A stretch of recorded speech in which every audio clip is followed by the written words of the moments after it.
Plano naman ng Senado na imbitahan ang mga opisyal ng Chinese Embassy para usisain kaugnay sa isyu ng wiretapping sa AFP Western Command. Yan ang ulat ni Daniel Manalastas. Pinaiimbestigahan na sa Senado ang umano'y wiretapping na ginawa umano ng Chinese Embassy sa AFP Western Command. Ayon kay Senator Francis Tolentino, posible magkaroon ng paglabag sa wiretapping law ng Pilipinas. Pero paglilinaw ng mambabatas, ang tinutukoy natin dito, was there indeed a wiretapping. Hindi natin sinasabi dito na merong acknowledgement, merong implied recognition that there was indeed a new model. Hindi yun.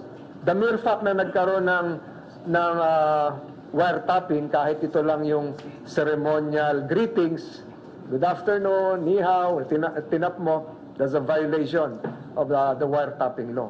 iimbitahan daw ng Senado ang mga opisyal ng Chinese Embassy. Pero ang tanong, mauobliga kaya sila?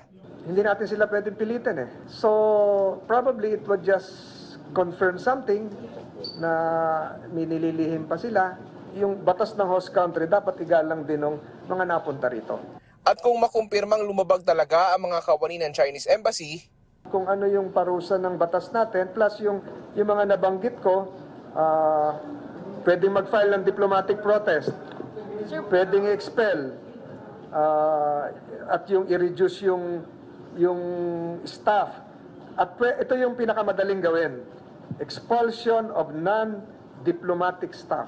kanina naman sa Commission on Appointments, paglalahad ng isa sa mga kawani ng Philippine Embassy sa Beijing. Dito po sa Philippine Embassy, we would also sometimes get hate emails po from unnamed Chinese citizens. Pagkitayin yung ating mga kababayan dyan. Sana hanggang hate emails lang, hindi aabot sa physical talaga na sakitan. Ayon pa sa Embahada ng Pilipinas sa Beijing, wala naman silang natatanggap na ulat mula sa mga Pinoy na hinaharas ng mga Chinese.